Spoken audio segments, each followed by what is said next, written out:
Un encuentro con su palabra, porque secase la hierba, marchitase la flor, mas la palabra de Dios permanece para siempre. Con ustedes, el doctor José Ricardo Arias Quintero.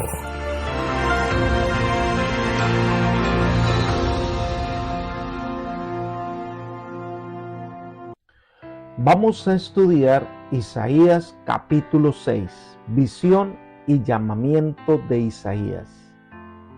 Vamos a orar. Padre nuestro que estás en el cielo, santificado y glorificado sea tu santo nombre. Nos acercamos a ti, Señor, con corazones dispuestos a ser influenciados por el poder de tu Santo Espíritu, para que nos des sabiduría y entendimiento y poder comprender tu palabra. Que al abrir la Escritura tú estés con nosotros. Gracias, Señor, por escucharnos y concedernos tu bendición, pues lo pedimos en el nombre de Jesús. Amén. El tema del santuario está relacionado con el capítulo de hoy de Isaías, porque fue una visión que Isaías recibió al presentarse en el templo y le fue revelado lo que los ojos comunes no podían contemplar: el trono de Dios. Esta visión tiene un significado importante y lecciones valiosas para nosotros. Así que vayamos con el profeta y exploremos las lecciones de Isaías que expone en el capítulo 6. Isaías comienza a darnos el marco histórico de lo que está sucediendo en Israel. Miremos el versículo 1. El año en que murió el rey Usías, vi yo al Señor sentado sobre un trono alto y sublime, y sus faldas llenaban el templo. El año que murió el rey Usías, este fue un rey que gobernó por 52 años. Cuando subió al trono tenía 16 años de edad. Fue un hombre sabio, tuvo un reinado justo, fortaleció el ejército de Israel, incluso inventó máquinas de defensa. Este rey inculcaba la adoración a Dios, pero siendo ya mayor, se llenó de orgullo y se fue al templo y quiso él mismo ofrecer incienso en el altar, lugar que no le era permitido entrar sino solo a los sacerdotes. Cuando los sacerdotes le llamaron la atención al rey, se enojó y quiso agredirlos. Entonces el Señor lo castigó con lepra. Los sacerdotes confirmaron su enfermedad y tuvo que salir de su palacio y vivir aparte, porque esta enfermedad lo convertía en un impuro que no podía acercarse al templo. Su hijo Jotán fue su corregente hasta que el rey murió. La crisis en Israel era evidente. Mientras Usías era rey, las fuerzas asirias estaban bloqueadas, pero con su muerte parecía que se le despejaba el camino. Muchas veces Dios dispone de cierto orden y da a cada uno su responsabilidad. Pero a veces nosotros queremos ir más allá de los límites que Dios nos ha dado y queremos, como Usías, tomar el incienso que no nos corresponde. Queremos hacer nuestra voluntad, queremos ir en contra de lo establecido por Dios, y cuando alguien viene y nos muestra nuestro error, no reconocemos, sino que al contrario nos enojamos, desafiamos la autoridad que Dios ha establecido en su iglesia, y generalmente estas conductas terminan muy mal. Entonces en este momento Isaías va al templo, pero con la actitud correcta. Él no va a exigir lo que no debe hacer. Él también se acerca con reverencia, no con orgullo. Se acerca con disposición a adorar y cumplir su papel profético. No va a tomar el lugar que no le corresponde. Pero a este el Señor le da una visión especial. Él ve un trono blanco, pero en ese trono estaba el Señor. Cada vez que los peligros asediaban al pueblo de Dios y las potestades de las tinieblas parecieran que estuvieran a punto de prevalecer, Dios nos invita a contemplarlo sentado en su trono, dirigiendo los asuntos del cielo y la tierra. El White lo describe así mientras Isaías meditaba en lo arriesgado de su trabajo y los peligros que enfrentaría. Dice: pensamientos como estos embargaban a Isaías mientras se hallaba bajo el pórtico del templo. De repente la puerta y el velo interior del templo parecieron alzarse o retraerse y se le permitió mirar al interior, al lugar santísimo, donde el profeta no podía siquiera asentar los pies. Se le presentó una visión de Jehová sentado en un trono elevado, mientras que el séquito de su gloria llenaba el templo. Libro Profetas y Reyes 228. Vio al Señor en su gloria, vestido con su gloria. Cuando los peligros asediaban al pueblo de Dios y las potestades de las tinieblas parecían estar a punto de prevalecer, Dios invita a Isaías a contemplarlo sentado en su trono, dirigiendo los asuntos del cielo y la tierra, a fin de que los suyos se reanimen y tengan esperanza. Sigamos leyendo los versículos 2 al 4 del capítulo 6 de Isaías. Por encima de él había serafines, cada uno tenía 6 alas, con 2 cubrían sus rostros, con 2 cubrían sus pies, y con 2 volaban, y el uno al otro daban voces diciendo: Santo, Santo, Santo Jehová de los ejércitos, toda la tierra está llena de su gloria. Los quicios de las puertas se estremecieron con la voz del que clamaba, y la casa se llenó de humo. Isaías entonces contempla el trono de Dios, y éste está rodeado de ángeles. Estos tenían 6 alas con los que cubrían sus rostros y sus pies, en actitud de reverencia y en homenaje delante de Dios. Esta visión nos muestra el cielo como un lugar lleno de actividad. Alrededor del trono hay mucha actividad. Los ángeles sienten alegría de servir al Señor. Ellen G. White describe así la obra de los ángeles. Los serafines delante del trono están tan llenos de temor reverente al contemplar la gloria de Dios que ni por un instante sienten complacencia propia o se admiran a sí mismos o unos a otros. Su alabanza y gloria son para el Señor de los ejércitos, que es alto y sublime y cuyas faldas llenan el templo. Al contemplar el futuro, cuando toda la tierra se llenará con la gloria divina, el canto triunfante de alabanza resuena de uno a otro en cantos melodiosos. Santo, Santo, Santo, Jehová de los ejércitos. Están plenamente satisfechos de glorificar a Dios y en la presencia divina, aprobados por la sonrisa de Dios, no desean nada más. Su más excelsa ambición se realiza plenamente al llevar la imagen divina, al estar al servicio de Dios y al adorarlo. Esto está en la Review and Herald del 22 de diciembre del año 1896. Estos ángeles, según nos cuenta Isaías, claman al repetir 3 veces: Santo, Santo, Santo, enfatizando al Dios Trino y resaltando su santidad. La santidad es el tema principal y el atributo principal del carácter de Dios. La perfecta santidad del carácter, esta misma expresión la vemos en la visión de Moisés, donde la gloria de Dios pudo contemplarla, y la visión de Juan en el Apocalipsis del trono de Dios. El Señor es santo 3 veces. Habla del Dios triuno, un Dios que habita en santidad, que ama al pecador, pero aborrece el pecado. Dios procura impresionar la mente del profeta en el conector de su santidad, a fin de que el profeta siempre colocara ante su pueblo este atributo del carácter divino para que pudiera sentirse estimulado a apartarse de sus pecados y aspirar a la santidad. Y finalmente, cuando describe el humo que lleva del templo, se debe a causa de la gloria de Dios. Esta fue una visión impresionante que marcaría la obra y la vida del profeta. Cuando Isaías contempla esta tremenda revelación de la santidad de Dios, reacciona. Versículo 5.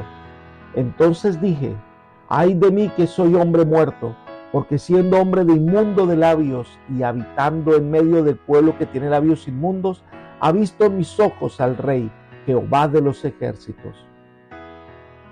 Isaías reconoce que es un hombre pecador y que vive entre pecadores. Ninguno puede ver a Dios y vivir. Isaías se siente morir.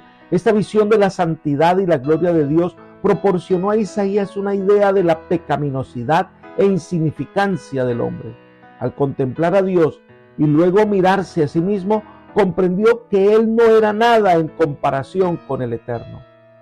Apreciado amigo y hermano, entre más conozcamos a Dios y comprendamos su santidad, entonces nos vemos realmente como somos, indignos y pecadores.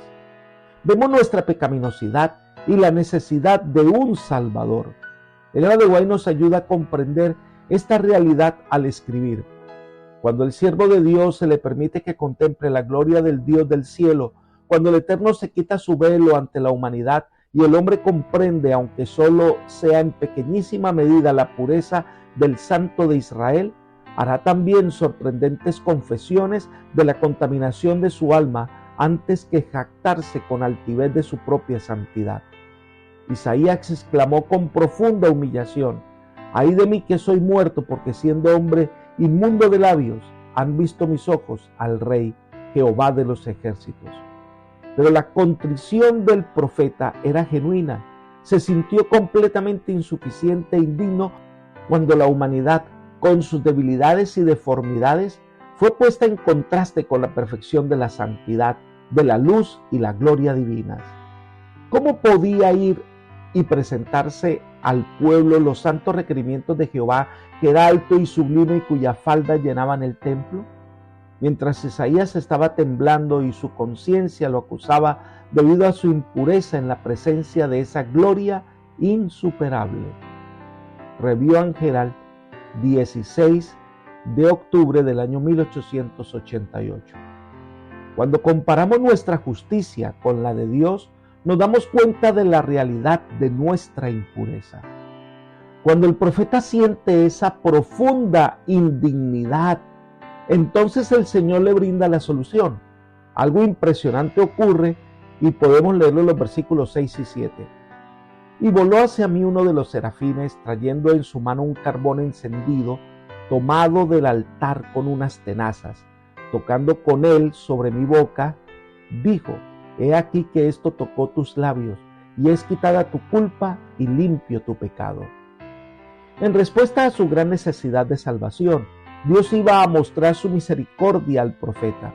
Un ángel vuela, toma del altar del incienso, es el altar de la intercesión, un carbón encendido, y toca sus labios y le dice: «He aquí que esto tocó tus labios, y es quitada tu culpa y limpio tu pecado». Este carbón encendido del altar representa el poder refinador y purificador de la gracia divina.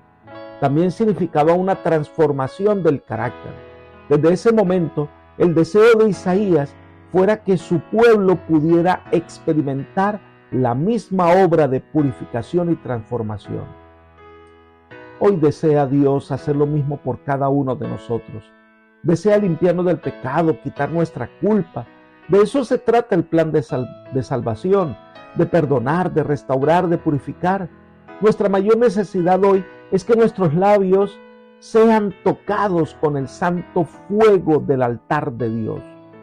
Leamos juntos lo siguiente. La visión que le fue dada a Isaías representa la condición del pueblo de Dios en los últimos días. Este tiene el privilegio de ver por fe la obra que se está realizando en el santuario celestial. Y el templo de Dios fue abierto en el cielo, y el arca de su pacto se veía en el templo. Mientras el pueblo de Dios mira por fe dentro del lugar santísimo y ve la obra de Cristo en el santuario celestial, percibe que es un pueblo de labios inmundos, pueblo cuyos labios con frecuencia han hablado vanidad y cuyos talentos no han sido santificados y usados para la gloria de Dios. Bien podría desesperarse al contrastar su propia debilidad e indignidad con la pureza y el encanto del glorioso carácter de Cristo. Pero si lo desea, recibirá como Isaías la impresión que el Señor quiere hacer en el corazón. Hay esperanza para él si quiere humillar su alma ante Dios. El arco de la promesa está por encima del trono, y la obra hecha para Isaías se hará para el pueblo de Dios. Dios responderá a las peticiones que se eleven de los corazones contritos. Review and Herald, 22 de diciembre del año 1896. Pero esta obra bendita del Señor de restaurar no es solo para justificarnos y limpiarnos, sino que también conlleva una misión. Versículo 8. Después oí la voz del Señor que decía: ¿a quién enviaré? ¿Y quién irá por nosotros? Entonces respondí yo, heme aquí, envíame a mí. El llamado se hace efectivo. ¿Quién irá a mostrar la santidad del Señor? ¿Quién va a ir a advertir a mi pueblo de su pecado? ¿Quién va a ir como mensajero de esperanza ofreciendo salvación? E Isaías respondió, después de ser purificado, limpiado, perdonado, heme aquí, envíame a mí. La obra de la salvación es una invitación a ser puros para unirnos con el Señor en la obra de salvar a otros. Un cristiano transformado es un cristiano misionero. No existe lo uno sin lo otro. Uno conlleva a lo otro. Eres purificado, perdonado, salvado, restaurado, para que vayas y lleves a otros a la misma experiencia, para que proclamen la santidad del Señor y la salvación del Señor. Este comentario amplía este concepto y engrandece la obra de predicar. Dice, el carbón encendido es símbolo de la purificación. Si toca los labios, ninguna palabra impura saldrá de ellos. El carbón encendido también simboliza la potencia de los esfuerzos de los siervos del Señor. Dios odia toda frialdad, toda vulgaridad, todos los esfuerzos ordinarios. Los que trabajen aceptablemente en su causa deben ser hombres que oren fervientemente y cuyas obras sean efectuadas con Dios. Y nunca tendrán por qué avergonzarse de su registro. Tendrán plena entrada en el reino de nuestro Señor Jesucristo y se les dará su recompensa, la vida eterna. Review and Herald del 16 de octubre del año 1888. Dios espera que vayamos con el fuego del altar en nuestros labios para llevar esperanza, vida y salvación. La tarea asignada a Isaías tenía que ver con el pueblo de Dios, versículos 9 al 12. Miremos el versículo 9. Y dijo, anda y dile a este pueblo, oíd bien y no entendáis, ved por cierto, pero no comprendáis. La obra de Isaías era una tarea difícil. Dios le había advertido que este es un pueblo que no quiere oír, que no quiere entender. Su obra aparentemente sería un fracaso, pero Dios había prometido que un remanente sería fiel. El mensaje de Dios nunca ha sido popular. Dios proclama y la gente no entiende, no porque el Espíritu no pueda dar entendimiento, es porque el hombre no quiere escuchar la salvación. Leamos el versículo 10. Embota el corazón de este pueblo, endurece sus oídos y ciega sus ojos, para que no vean con sus ojos, ni oigan con sus oídos, ni su corazón entienda, ni se convierta y haya para él sanidad. La percepción de Israel sería tan torpe que no harían caso ni siquiera que los mensajes más conmovedores del cielo pudieran enviar. Esta mismo ocurrió al faraón y también con los antediluvianos al rechazar el mensaje que Dios les enviaba. En los días de Isaías no fue que Dios cegó los ojos del pueblo o entorpeció su corazón. Ellos mismos provocaron esa situación por rechazar las advertencias que Dios les enviaba. Con cada rechazo de la verdad, el corazón se endurecía más y la percepción espiritual se embotaba más y más, hasta que al final es completamente imposible percibir las cosas espirituales. Dios no se deleita con la muerte de los impíos y hace todo lo posible para apartarlos de sus malos caminos a fin de que puedan vivir y no morir. Este pueblo necio, debido a su rebeldía, va a sufrir las consecuencias de su pecado. Será desolado y sufrirá destrucción. Leamos los versículos 11 y 12. Y dije, ¿hasta cuándo, Señor? Y respondió él, hasta que las ciudades estén asoladas y sin morador, no haya hombre en las casas y en la tierra esté hecha un desierto, hasta que Jehová haya echado lejos a los hombres y multiplicado los lugares abandonados en medio del país. Isaías contempla el panorama lúgubre que las consecuencias del pecado tendría y pregunta, ¿hasta cuándo?